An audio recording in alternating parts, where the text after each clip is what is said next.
One. Hello guys, welcome to Tollywood tossers. After exactly 13 days తర్వాత video చేస్తున్నాం. Asia cup squad వచ్చింది. Squad ఒకసారి చెప్తూ దాంట్లో మెయిన్ హైలైట్స్ ఏంటి, ఎవరెవరు మిస్ అయ్యారు, ఎందుకు మిస్ అయ్యారు, ఇవన్నీ మాట్లాడదాం. అసలు ఏ రీజన్స్ వల్ల మిస్ అయ్యి ఉండొచ్చు కూడా మాట్లాడదాం. Let start. ఫస్ట్ ల్యాగ్ లేకుండా వెళ్ళిపోదామా? లాగ్ లేకుండా ఫస్ట్ స్క్వాడ్ ఎస్ ఎస్ అయిపోయి. ఫస్ట్ స్క్వాడ్ గురు ఫస్ట్ స్క్వాడ్ అనేది స్టార్టింగ్ తర్వాత with batsmen. Yeah. Captain Suryakumar Yadav, Abhishek Sharma. Next vice captain Shubman Gill. Next Tilak Varma. తర్వాత Rinku Singh. Next coming with wicket keepers Sanju Samson, Jitesh Sharma. All rounders Axar Patel, Shivam Dube, Hardik Pandya. ఆ, అంతే. అంతే కదా, వాళ్ళు ముగ్గురే కదా ఆల్ రౌండర్స్. మ్మ్. నెక్స్ట్ బౌలర్స్ వస్తే హర్షదీప్ సింగ్, వరుణ్ చక్రవర్తి, కుల్దీప్ యాదవ్, హర్షిత్ రాణా. బుమ్రా. 15 సరిపోయారు కదా. బుమ్రా, బుమ్రా. యా. మన ఏంది మెయిన్ బ్రో, బుమ్రా. బుమ్రాని అదే కదా. మర్చిపోయావు? అదే నేను స్క్వాడ్ ముందు పెట్టుకుంటే అది వేరే స్క్వాడ్ వచ్చిందన్న అందుకు. సో అది లెట్స్. కీ పాయింట్ చూసుకుంటే, first of all the biggest talking point, Shubman Gill vice Shreyas captain. Iyer. Shubman Gill vice captain. Shubman Gill vice captain. Shubman Gill ని ఇంక్లూడ్ చేయడం కాకుండా వైస్ కెప్టెన్ గా పెట్టడం. అదే కదా. అది అది అది అది ఒక big point. Next no Jaiswal. Jaiswal లేడు స్క్వాడ్ లో. అండ్ దెన్ ఇంకో biggest talking point, no Shreyas Iyer. అది డిజర్వింగ్, మెయిన్ చాలా బిగ్ మంది డిజర్వింగ్ అది అన్నారు, నో శ్రేయస్ అయ్యర్. రిజర్వ్ లో కూడా లేడు. రిజర్వ్స్ లో కూడా లేడు. నెక్స్ట్ 5 దాంట్లో. అండ్ ఇంకోటి. ఒకసారి రిజర్వ్స్ రిజర్వ్స్ చెప్పు. హ్మ్, రిజర్వ్స్ చెప్దాం. ప్రసిద్ కృష్ణ, యశస్వి జైస్వాల్, రియాన్ పరాగ్, మ్, Washington Jurel. Sundar, Jurel. Jurel. Jurel. So Shreyas Iyer squad లో లేడు, రిజర్వ్స్ లో కూడా లేడు. అండ్ అంతే. ఇంకోటి హర్షిత్ రాణా. హర్షిత్ రాణా అసలు డిజర్వింగ్ స్క్వాడ్ లో ప్లేస్ అనేది ఇది. ఈ 4 టాకింగ్ మెయిన్ పాయింట్స్ ఈ స్క్వాడ్ డిస్కస్. ఫస్ట్ పాయింట్ అసలు శుభ్మన్ గిల్ అసలు వైస్ స్క్వాడ్ లో ఉండే అంతే అంత పర్ఫార్మెన్స్ ఉందా, లేకపోతే మందులో కూడా వైస్ కెప్టెన్ చేశారు. ఇప్పుడు వైస్ కెప్టెన్ చేశారు కాబట్టి పక్క ప్లేయింగ్ లో ఉండే ఛాన్స్ ఉంటది. Yes Shubman Gill playing actual గా అంటే అసలు అంత పర్ఫార్మెన్స్ ఉందా, కెపాసిటీ ఉందా అంటే శుభ్మన్ గిల్ ఆబ్వియస్ గా ఉంది. మనం లేదని డినై చేయలేము. అది Shubman Gill already proven. IPL లో కానీ T20s లో అంతగా ఆడకపోయినా ఆడిన తక్కువ మ్యాచ్ లో బాగా ఆడాడు. కాకపోతే ఇక్కడ క్వశ్చన్ ఎప్పుడు రైజ్ అయ్యింది అంటే ఎవరి ప్లేస్ లో ఆడతాడు. ఇప్పుడు వైస్ కెప్టెన్ పెట్టుంటే పక్క టీమ్ లో ఉంటాడు. టీమ్ లో ఉండాలంటే టాప్ ఆర్డర్ లోనే ఆడాలి. ఐదర్ ఓపెనింగ్, మోస్ట్లీ ఓపెనింగ్ లోనే ఆడాలి. ఓపెనింగ్ లో ఆడాలంటే నువ్వు ఐదర్ సంజు శాంసన్ తీయాలి, లేదా వన్ డౌన్ ఆడిద్దామంటే తిలక్ వర్మని రీప్లేస్ చేయాలి. సో ఇప్పుడు అంత బాగా పర్ఫామ్ చేసిన తిలక్ వర్మని తీయాలా, లేకపోతే సంజు శాంసన్ 3 సెంచరీలు లాస్ట్ 10 మ్యాచెస్ లో సంజు శాంసన్ తీయాలా? అదే కదా. అభిషేక్ శర్మ ఫిక్స్ ఎందుకంటే చెప్పాడు ఆల్రెడీ. లెఫ్ట్ ఆర్మ్ స్పిన్ కూడా ఇస్తాడు ఆల్రెడీ. అభిషేక్ శర్మ హిట్టింగ్ చూసుకున్నా నీకు అభిషేక్ శర్మ తీయడానికి ఉండదు. అందులో mostly Abhishek Sharma left hander batsmen, opening left hander batsmen. అందులో బౌలర్ నీకు తీయడానికి ఛాన్స్ ఉండదు. రీసెంట్ అభిషేక్ రికార్డ్స్ చూసినాం. ఫిక్స్. అగర్కర్ గిల్ కూడా వస్తే ఇండైరెక్ట్ గా. ఐదర్ శాంసన్ ప్లేస్ లోనే రావాలి. హింట్ ఇచ్చాడు, like we have to think about who should be pair with Abhishek Sharma అనుకుంటూ హింట్ ఇచ్చాడు. సో అభిషేక్ శర్మ పక్క. కానీ ఆ, శాంసన్ ఆడతాడా లేకపోతే తిలక్ వర్మ ఆడతాడా, వీళ్ళిద్దరిట్లో ఎవరో ఒకరే ఆడతారు పక్క. అది మాత్రం ఫిక్స్ అయిపోయింది. అండ్ ఇంకోటి మనం నాకే ఇంకోటి కూడా. గుర్తుపెట్టుకోవాల్సింది ఏంటంటే, ఈ ఏషియా కప్ దుబాయ్లో జరుగుతుంది. లైక్ జనరల్ దుబాయ్లో అంత ఉమ్. హై స్కోరింగ్ మ్యాచెస్ ఉండవు. లైక్ అరౌండ్ 170-180 స్కోర్స్ ఉంటాయి. సో మేబీ వాళ్ళు కొంచెం ప్లేయింగ్ లెవెల్లో కొంచెం స్టెబిలిటీ కోసం వికెట్స్ తొందరపడి అగ్రెసివ్ ఆడకుండా మేబీ కొంచెం స్టెబిలిటీ కోసం మేబీ గిల్ని తీసుకునే ఛాన్స్ కూడా ఉంది. అలా అనుకుంటే శ్రేయస్ అయ్యర్ పక్కా ఉండాలి. అలాంటి కండిషన్స్ లో అది బెస్ట్ సూటెడ్ బ్యాట్స్మెన్. ఆ, మొన్నే ఛాంపియన్స్ ట్రోఫీలో అందరికంటే బెస్ట్ పెర్ఫామ్ చేసి అంత కన్సిస్టెంట్ గా ఆడాడు. కళ్ళ ముందే ఛాంపియన్స్ ట్రోఫీ కనిపిస్తుంది ఆడింది కూడా ఛాంపియన్స్ దుబాయ్ ట్రోఫీ లోనే. పర్ఫార్మెన్స్. ఛాంపియన్స్ ట్రోఫీ ఆడింది కూడా దుబాయ్ లోనే. అదే అందుకే ఏంటో. ఇంకొకటి ఫినిషర్స్ చూసుకుంటే మనము శివం దూబే, రింకు సింగ్, జితేష్ శర్మ అండ్ హార్దిక్ పాండ్యా నలుగురు ఫినిషర్లు పెట్టారు.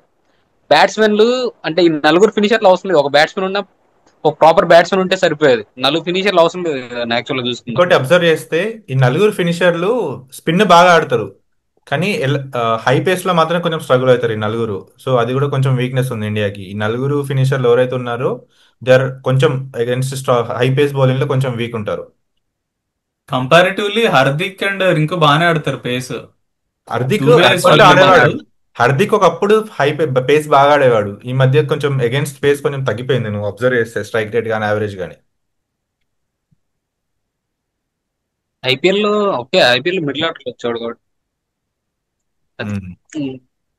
ఇంకా ఈ ఇంకోటి పాయింట్ ఇంకా తీసుకొచ్చి బౌలింగ్. మెయిన్ హర్షిత్ రాణా గురించి నెక్స్ట్ హర్షిత్ రాణా గురించి మాట్లాడదాం. అంతే కదా. గంభీర్ స్క్వాడ్ లో ఉంటాడు, ఖచ్చితంగా ఉంటాడు. అదేంటో టెస్ట్ లో చూసుకున్నా ఉంటాడు, T20లో చూసుకున్నా ఉంటాడు, ఓడిఐలో చూసుకున్నా తీసుకుంటాడు. అదేంటో అదే ఫస్ట్ రిజర్వేషన్ ఎక్కడ కోటాలో స్టార్ట్ అయిందంటే, వచ్చినట్టుందన్న. ఎక్కడ స్టార్ట్ అయిందంటే హర్షిత్ రాణా బీజీటీ నుంచి స్టార్ట్ అయింది. బీజీటీలో స్క్వాడ్ లో తీసుకున్నారు, ఒక మ్యాచ్ ఆడించారు, పక్కన పెట్టేశారు. తర్వాత ఛాంపియన్స్ ట్రోఫీలో అట్లా స్క్వాడ్ లో నుంచి ఆడిపించలేదు, ఒక మ్యాచ్ ఏమో ఆడింది అనుకుంటా అంతే. అండ్ నెక్స్ట్ మొన్న ఇంగ్లాండ్ టూర్కి కూడా స్క్వాడ్ లో ఉన్నాడు. ఇంగ్లాండ్ టూర్ స్క్వాడ్ లో ఉండి కూడా అసలు ఆడిపించలేదు. Anshul Kamboj out of squad లో ఉన్న ప్లేయర్ ని తీసుకొచ్చి ఆడిపించారు, కానీ హర్షిత్ రాణా ఆడించలేదు. ఇప్పుడు మళ్ళీ ఏషియా కప్ లో హర్షిత్ కూడా మళ్ళీ హర్షిత్ రాణా సెలెక్ట్ చేశారు. నువ్వు యాక్చువల్ చూసుకుంటే లాస్ట్ ఐపీఎల్ లో కూడా హర్షిత్ రాణా పెద్ద పర్ఫామ్ చేయలేదు. Prasidh Krishna, he was the purple cap winner మొన్న ఐపీఎల్ లో. అరౌండ్ 18 యావరేజ్, మళ్ళీ చాలా మంచి యావరేజ్, బౌలింగ్ యావరేజ్. అంత యావరేజ్ ఉండని వికెట్ తీసినా కూడా ప్రసిద్ధ్ కృష్ణ సెలెక్ట్ చేయలేదు.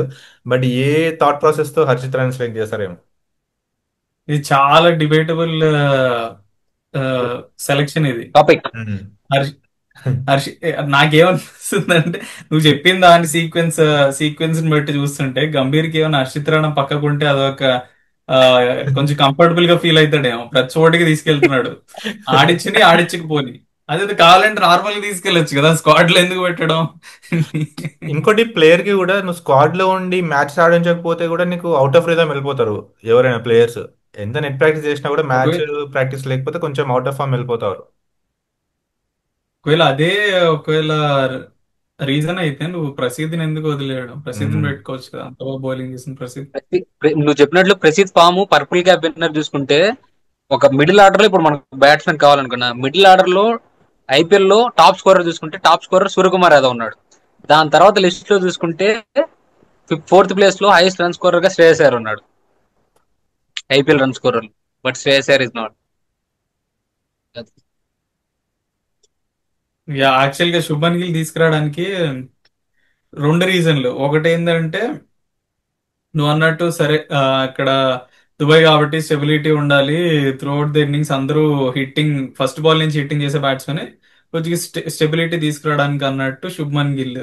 ప్లస్ స్పిన్ వికెట్స్ కాబట్టి. ఇంకో రీజన్ ఏంటంటే, వైస్ కెప్టెన్ రోల్ ఇచ్చారు, ఎందుకంటే లీడర్షిప్ క్వాలిటీస్ చూస్తున్నారు కాబట్టి అని. నువ్వు ఈ రెండు ఆస్పెక్ట్స్ లో శ్రేయస్ అయ్యర్ని కూడా కన్సిడర్ చేయొచ్చు కదా. అదే కదా. ఈక్వల్ గా ఇంపార్టెన్స్ అందులోనూ కంపారిటివ్లీ శుభ్మన్ కంటే T20s లో కొద్దిగా బాగా పర్ఫామ్ చేస్తాడు. మేబీ వాళ్ళు ఓపెనింగ్ శుభ్మన్ గిల్ ఆర్డర్ కి ని కెలకాల్సిన పని ఉండదు శ్రేయస్ ఉమ్. తీసుకొచ్చుంటే. అవును. మిడిల్ ఆర్డర్ కొంచెం మేబీ స్ట్రాంగ్ వాళ్ళు అయింది. శుభ్మన్ గిల్ ని ఆల్ ఫార్మాట్ కెప్టెన్ గా చూస్తున్నారేమో ఫ్యూచర్ కన్నా. ఇప్పుడు నాకు ఒక సచిన్ టెండూల్కర్ ఒక ఐకానిక్ ప్లేయర్, విరాట్ కోహ్లీ ఒక ఐకానిక్ ప్లేయర్, అలాగే నెక్స్ట్ బ్రాండ్ ఆఫ్ క్రికెటింగ్ కి ఒక ఐకానిక్ ప్లేయర్ గా శుభ్మన్ గిల్ నే చూస్తున్నారేమో. అండ్ ఇంకో అందుకని పాయింట్ ఏమన్నా మేబీ తీసుకొచ్చారు. అవుతాడు కూడా కావచ్చు. He has the potential. But అవ్వక ముందు మనకు ఆబ్వియస్ క్వశ్చన్స్ ఉంటాయి కదా. ఇప్పుడు ఇంగ్లాండ్ కి వెళ్ళక ముందు కూడా చాలా మంది క్వశ్చన్స్ ఉండే, ఈ శుభ్మన్ గిల్ ఏంటి, కెప్టెన్ ఏంటి అని. కానీ అందరినీ రాంగ్ ప్రూవ్ చేశాడు. మేబీ మనందరినీ రాంగ్ ప్రూవ్ చేస్తే మంచిదేగా. సో స్క్వాడ్ వచ్చింది, ఇప్పుడైతే మనం ఏం చేయలేం. మనం ఇప్పుడు like what will be the playing eleven అనేది ఒకసారి మాట్లాడదాం. ఎలా ప్లేయింగ్ లెవెన్ ఇంకొకటి ఉంటుంది. ఒక్కటి వెళ్లే ముందు, శ్రేయస్ అయ్యర్ ఒకవేళ టీంలో ఉంటే ఏ పొజిషన్ లో ఆడతాడు? Obviously number number one 4, down are two down. Tilak Varma place లో ఆడేవాడు. అప్పుడు మళ్ళా దీనికి కూడా తీయాలి. అజిత్ అగర్కర్ అన్నాడు అనమాట, లైక్ ఒకవేళ తీసుకురావాలంటే ఏ పొజిషన్ లో తీసుకురావాలి, ఎవరిని తీయలేం కదా అని. నిజమే, బట్ ఏదో ఒకటి చేసి శ్రేయస్ అయ్యర్ అయితే టీంలో ఉంచాలి, because he has that potential. 15 లో లేకుండా 20లో రిజర్వ్స్ లో అయినా ఉంచాలి కదన్నా. అదే కదా. రిజర్వ్స్ లో కూడా లేకుండా ఉంటారా, మరీ ఘోరంగా అది. బ్రో, నాకు అని ఫన్నీ నోట్ గానీ, కేకేఆర్ లో గంభీర్ కెప్టెన్ ఉన్నప్పుడు వాట్- గెలిచారు. దాని తర్వాత some మనస్పర్ధలు వచ్చి వాళ్ళిద్దరూ విడిపోయారు, వేరే టీంకి వెళ్ళాడు. అది ఇంకా మనసులో పెట్టుకున్నాడు. గంభీర్ గంభీర్. కోచ్, కెప్టెన్ కాదు. అదే, గంభీర్ ఆ, కెప్టెన్ కోచ్ గా ఉన్నప్పుడు అది ఇంకా మనసులో అవును అది పెట్టుకుని జరుగుంటాయి. మర్చిపోవట్లేదు. ఏమన్నా అయి ఉండొచ్చు. సో ఒకసారి ఓకే. ఆ, ఏ ప్లేయింగ్ లెవెన్ ఎలా ఉండబోతుందో ఒకసారి తీసుకుందాం. ఓపెనర్స్ అయితే Abhishek Sharma fix. Then either Sam Samson or top three చూసుకుంటే ఆ, అభిషేక్ శర్మ, గిల్ వీళ్ళిద్దరు ఇద్దరు శాంసంగ్ ఆర్ తిలక్ లో ఎవరో ఒకరు ఆడతారు, ఇద్దరు ఓపెనర్ లేకపోతే నంబర్ 3. సో ఈ నలుగురిట్లో ముగ్గురు టాప్ 3 ఫిక్స్.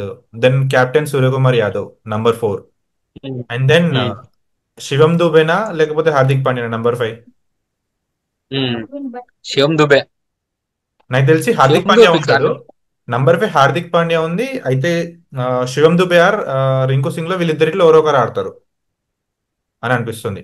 అంటే అంతే. And then Axar Patel. Mostly దూబేనా ఆడొచ్చు. అక్షర్ పటేల్, వరుణ్ అక్షర్ పటేల్, చక్రవర్తి, వరుణ్ చక్రవర్తి అది కీపర్. శాంసన్ ఆడకపోతే కీపర్ ఎవరు లేరు ఇక్కడ. సో జితేష్. జితేష్ శర్మ ఆడతాడు. సో మనకి సో ఎంత? ఇక్కడికి ఎంత 8 సెవెన్ 7 సెవెన్ సెవెన్ 7 వచ్చింది. అయ్యారు. 7 వచ్చింది. ఆబ్వియస్లీ వరుణ్ చక్రవర్తి, హర్షదీప్ సింగ్, బూమ్రా ఆడతారు. ఓకే. ఇన్ కేస్ మనకి బ్యాటింగ్ డెప్త్ కావాలనుకుంటే నంబర్ 8 లో మళ్ళీ ఏదో ఒక ఎక్స్ట్రా బ్యాటర్ ఆడిపించవచ్చు. ఎందుకంటే మనకు ఆల్రెడీ 5 బౌలర్స్ వచ్చారు: హర్షదీప్ సింగ్, బూమ్రా, వరుణ్ చక్రవర్తి, అక్షర్ పటేల్, పాండ్యా. కుల్దీప్. పాండ్యా. సో నంబర్ 8 అనేది ఫ్లెక్సిబుల్ పొజిషన్, మనకి డిపెండ్స్ ఆన్ ది పిచ్. కొంచెం స్పిన్ కి అనుకూలిస్తే మేబీ కుల్దీప్ యాదవ్ అని ఆడించవచ్చు. లేకపోతే ఇంకెవరైనా ఎక్స్ట్రా బ్యాటర్ ఎవరు ఉన్నారు మనకి? Tilak Varma or Rinku Singh. In case finisher కావాలనుకుంటే down the order Rinku Singh ఆడించవచ్చు. కొన్నిసార్లు ముగ్గురు స్పిన్నర్స్ తో వెళ్ళడానికి కూడా అవకాశం ఉంటుంది. కుల్దీప్ యాదవ్ కూడా తీసుకుని రావచ్చు. ఎందుకంటే దుబాయ్ పిచ్చెస్ కాబట్టి ఆల్మోస్ట్ టర్న్ ఉంటది. ఆల్మోస్ట్ అది కూడా జరగదు. సో బేసికలీ డిబేటబుల్ ఏంటంటే ఇద్దరు సంజు శాంసన్ ఆర్ తిలక్ వర్మ, ఇంకోటి Shivam Dube or Rinku Singh, and then number 8 లో తిలక్ వర్మ ఆర్ ఇంకా ఏదైనా ఎక్స్ట్రా బ్యాటర్ వీళ్ళే. కానీ ఫైనల్ గా శుభ్మన్ గిల్ మాత్రం ప్లేయింగ్ లెవెన్ లో ఉంటారంటున్నారు. అది ఫర్ పక్కా షూర్ కదా, ఉంటాడు, కెప్టెన్ గ్యారెంటీ. కదా. Vice captain. వైస్ కెప్టెన్ అంటారు. అండ్ టీమ్స్, ఏషియా కప్ లో టీమ్స్ ఇండియా ఐడియా లేదా? పాకిస్తాన్. ఇండియా పాకిస్తాన్ అయితే ఒకటే గ్రూప్ లో ఉన్నారుగా. లెట్ సి, అది తర్వాత చూద్దాం. ఈ వీడియో కంక్లూడ్ చేద్దాం మోస్ట్లీ. నెక్స్ట్ చూద్దాం. ఓకే, మీరేమనుకున్నారు? ఈ టీమ్ తో ఏషియా కప్ గెలవచ్చు అంటారా? ఏషియా కప్ చూద్దాం. అంటిల్ దెన్ ఈజీ గెలుస్తలేదు బాబాయ్. అంటే నాకు తెలిసి ఓ కాంపిటీషన్ ఇచ్చే ఛాన్స్ ఏమైనా ఉందంటే ఆఫ్ఘనిస్తానే అనుకుంటున్నా. పాకిస్తాన్ కూడా కష్టం కానీ. ఓకే చూద్దాం. మీరేమనుకున్నారు కింద కమెంట్స్ లో మెన్షన్ చేయండి. అంతవరకు బాబాయ్.